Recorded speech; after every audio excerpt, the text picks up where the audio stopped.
Hey, what's up, guys? Hanging out on the front porch at my brother's house in Southern Ontario. Summertime in Canada. Life is good. Can't complain. It's so good to see my family. And I've been thinking a lot about, you know, my life in the Philippines. And now that I'm back here and I'm enjoying all of these amazing things that Canada has to offer, especially this time of year, it's got me thinking about some comparing. And for you guys that have not pulled the trigger, and maybe aren't quite sure what you're getting into if you're thinking of leaving Canada, leaving the US, or any other Western country, and you're all hyped about it. You've been watching videos, and if you're like me, you went down a rabbit hole of watching videos that are purely positive, and they're about the dream of a new life in the Philippines or any other country for that matter. And a lot of videos just point out these positive things and they sort of make you feel that FOMO, like you're missing out. If you come to the Philippines, it's nothing but beautiful beaches, beautiful nature, beautiful women. You know, your money's going to go far. You're going to have a beautiful girlfriend and life is good. And this video is to be more of a reality check of what it's like, because now that I'm back here in Canada and I see, a lifestyle here that is very healthy for most people in terms of like access to parks, access to clean, a clean environment, a healthy, safe environment. And, thinking back of the Philippines and what life is really like over there, there's drawbacks. There's big drawbacks, guys. There's like huge things that can be quite annoying if you let them get to you. You're going to deal with loud noises, inefficiency, things take forever. Not great infrastructure, not great at all. So internet, unpredictable internet, could be good, might be really slow, might turn off, brownouts sometimes, depending on where you live. Roosters, dogs, some sadness of seeing, mangy dogs and cats and homeless kids and potholes. As soon as you leave the bubble in Cebu, it's garbage. You could be on a beach in a beautiful area and it's sort of cleaned up a little bit, and then you just go a few feet around the corner, garbage everywhere. I don't talk about this stuff that often, but it's reality. And I'm not making this video to blast the Philippines. It's not just a Philippines thing. I mean, I've been to other developing countries and, some of this is common. There's a whole list of reasons why, and it's nothing to do with, just labeling people or anything like that. The government has a lot to do with it.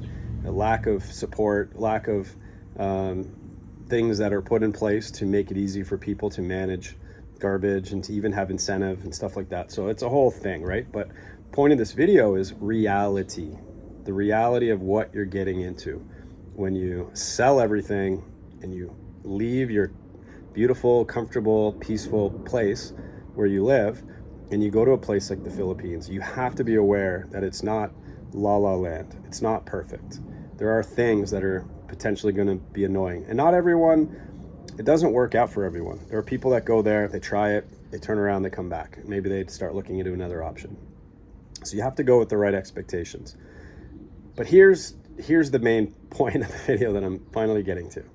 So as much as I'm really seeing how nice it is here and it is a good quality of life, it's a very expensive life. To maintain the quality of life here, to be able to do the things that Canada and the US and other countries has in place for you, it's not cheap. It's crazy expensive, and it's only gotten worse over the last few years, and it seems to be continuing to trend in that direction in the US as well. I'm kind of speaking for both because my life being, in the US quite a bit as well. St. Pete is a phenomenal city in Florida. It is so cool. They've been pouring money into it. It's a really healthy lifestyle. Parks everywhere, same thing. So many bars and restaurants and museums and just really great stuff. It's beautiful. It's clean. It's safe, like right in the main area of St. Pete anyways. And so you have to give up a lot of that stuff, but what you're also giving up is a very expensive lifestyle. And what I remember is feeling that pressure of, working to just get that bill paid, try to have some left over to save. My brother here makes great money. His wife's a teacher, and they have 2 kids. They're involved in a lot of stuff. They spend a lot of money on that, just to have a good, healthy meal every meal for the kids, and have the fridge stocked, and to have a few vacations a year, and then put a little bit away for retirement. That's kind of all they have. And I'm not going to do a tour of their house, but they're in a neighborhood here that it's a beautiful neighborhood, but just to get a basic house that's nothing fancy, it's crazy expensive. It is so difficult to just get established here and make something happen. And man, I can't even imagine for like younger generations that are growing up here what they're going to do. But if you're at that retirement age, or even if you're like my age and you're working and you're struggling, a place like the Philippines is an answer to some of these issues. And that's what makes a place like the Philippines so appealing and so workable. And I know I listed a bunch of annoying things, or some of the cons of the Philippines. There's tons of pros too, right? The people are great. They're so friendly, welcoming, it's safe, beautiful nature places to visit. There are nice beaches and waterfalls. And there's just a whole bunch of other things too that you have to overcome. But when you go there, and if you're earning US dollars, Canadian dollars, whatever, it goes so far there that you can sort of build the bubble around yourself. You can get set up. You can find a place that makes sense for you. If you want to go premium city, you can live in BGC, have a beautiful condo with all the amenities at a fraction of the price compared to here. Or you can live in a small town, or you can live in the province, if you can put up with some of these things that you really have to understand, that you're walking into a world that's so different. So you have to sort of adjust your mindset, but you can also, make up for some of those things. For example, you can hire someone. You can have a personal assistant. I'm going to look into this just for like having someone cook and clean and like things that I don't want to do. Go shopping, picking up things, running errands so I can focus on work or whatever. I know that people make like the service industry, or for someone to like clean for you or do these things, it's pretty cheap. Someone was telling me they had a full-time live-in cleaner, cook, help with the kids. They were paying them like $200 a month or something like that. So I'm going to look into that, but it's affordable. If you have the budget with a little bit of extra, you can build a life in the Philippines to make up for some of the downsides of the Philippines and live a high quality of life. You're not going to avoid all of those things. There's always going to be, like I was just in El Nido, Palawan, and my buddy noticed it more than me because I've been there a while, but this is like your number one spot, right? There's top 5 places, but El Nido, Palawan, and Coron, these are top tourist spots in the Philippines. You're right in the downtown main area, and it is messy. There's some nice resorts next to a pile of junk, next to a messy, unfinished, whatever they're doing, stuff that seems like it's just been piled up for months. You got to step over things, might be some exposed wires. And then there's some nice stuff again. It's the Philippines. Even in the primo stuff, when I was in Moalboal in Cebu, very touristy, very popular. People are pouring in, coming and going, spending money. Yet there's just like these abandoned areas, piles of trash, messy stuff mixed in with really cool, like touristy restaurant, nice restaurant, a bar, whatever. Beautiful reef, you can snorkel in, but then you come out and it's just like, oh wow, why is that here? Why is this not fixed up or cleaned up? Why hasn't money come in, or the government or the private sector? I don't know. I don't have the answers to that. But the reality is there's just a lot of things you have to just be okay with and ignore, and it's not perfect. You're not going to Hawaii, to one of their top areas. You're not going to, a European vacation somewhere where everything's super nice.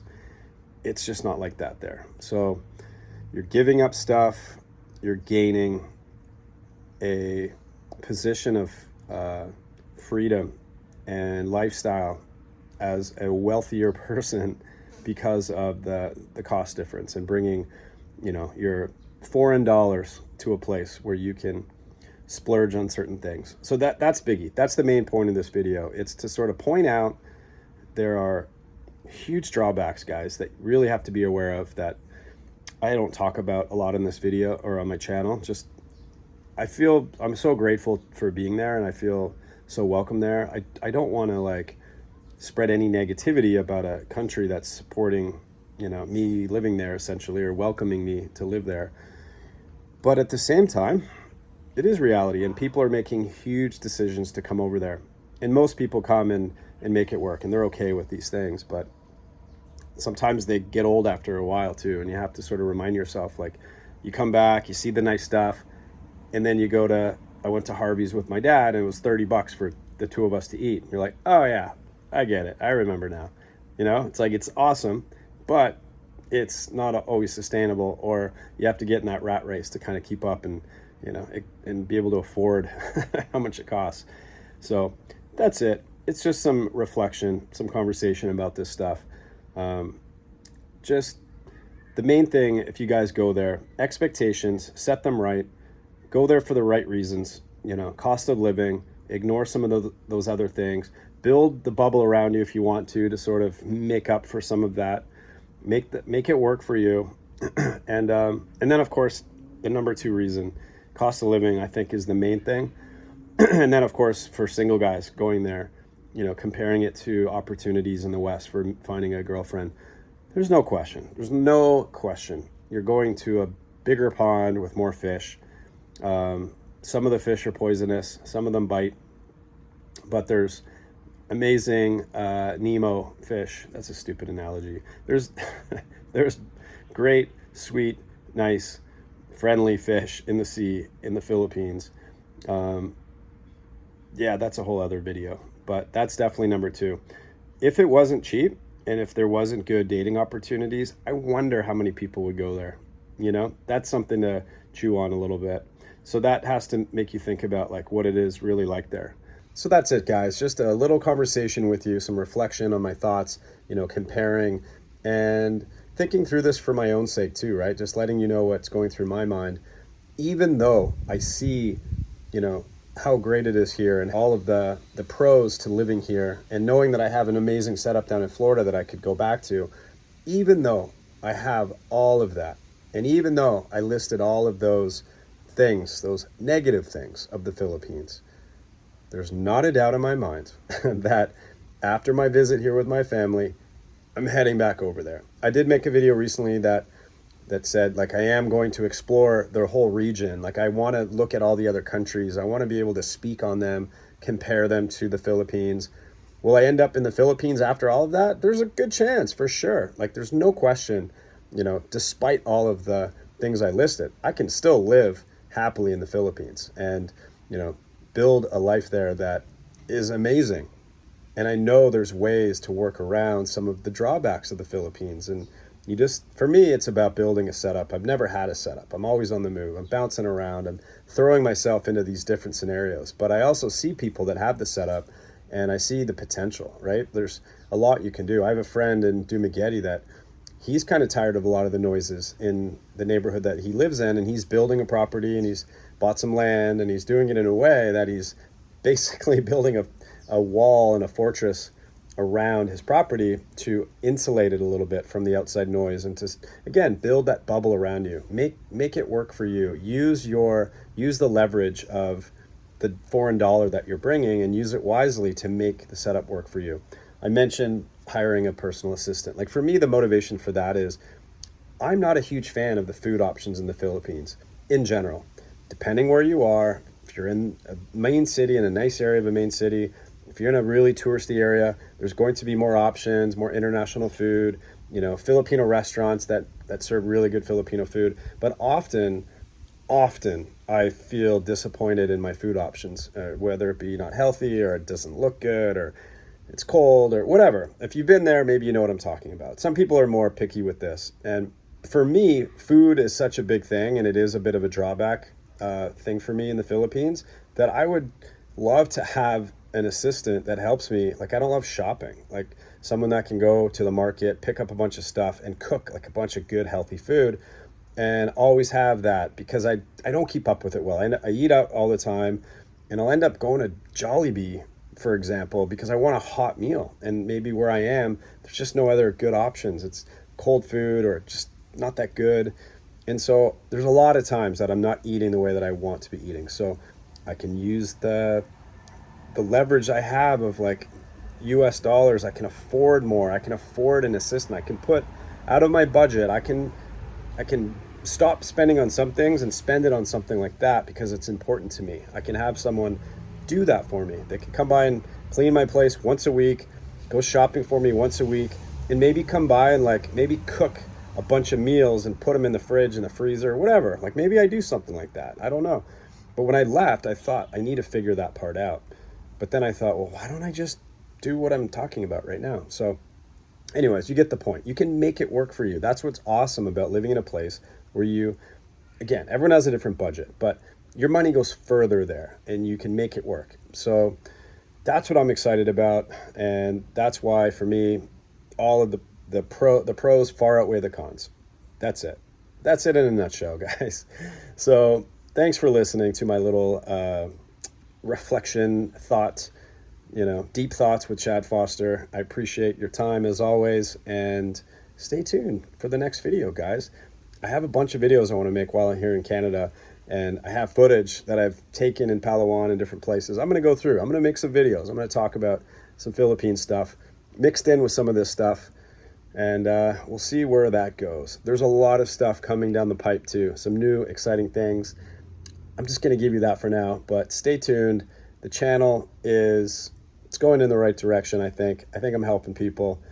Hopefully I'm helping people, and I want to build on that. I want to build on my ability to reach out and help people with these big things, these big life decisions for uprooting and going to the other side of the world. So thanks again, guys. See you in the next video. Ciao.